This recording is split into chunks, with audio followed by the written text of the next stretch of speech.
I seem to be hardwired to try to work on more than one thing at a time. It's one of the reasons I like to work in a Scrum or Kanban fashion. I'm forced to work on just one thing at a time. But is working on one thing at a time really such a big deal? Hi, this is Gary. Welcome to Development That Pays. You have two things to do. Each requires 5 days' work. You have two basic choices. You can work on both tasks together, or you can pick one, work on it until completion, then start the other. Let's get a little more scientific and add in some numbers. Each task requires 5 days' work, and each block here represents half a day, so 10 blocks in total for each task. For the concurrent case, let's say you work on one task in the morning and the other task in the afternoon.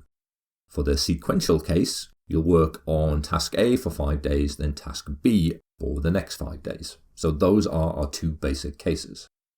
First thing we can say is that one way or another, after 10 days, you've completed two tasks. That's what's the same.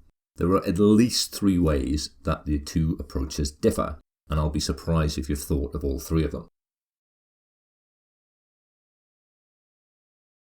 Let's attach some value to the work you're doing. Each task provides you with an income of £1,000, which means you either get £2,000 right at the end,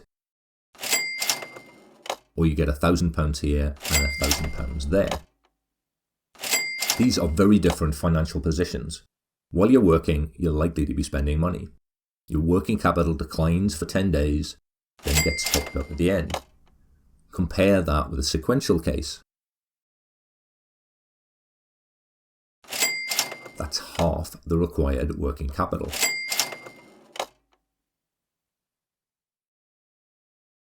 It sounds counterintuitive, but working on two tasks together limits the opportunities for one to benefit from the experience of doing the other. But if you take task A and work on it until completion, everything that you learn from the experience can be carried over to task B. In the extreme case, you might even discover that task B is no longer required. So far, we've been looking at an idealized case where a 5-day task takes 5 days. Now, the thing is, I can't actually do a 5-day task in 5 days. That's because it takes me a while to get warmed up, to work out what it is that I'm supposed to be doing, and then finally to get on and do it. Truth be told, it takes me a while to get going every day. But what if I'm working on 2 tasks? Every day, I'm coming back to a task that I haven't worked on for a significant period of time. Worse, my mind has been occupied with an entirely different task. It's going to take me a while to work out where I'd got to and then to get going again.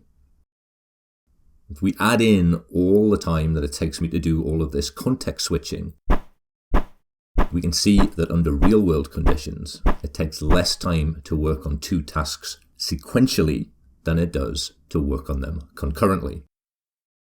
So there we have it, 3 reasons to work on just one task at a time. But do you have any others?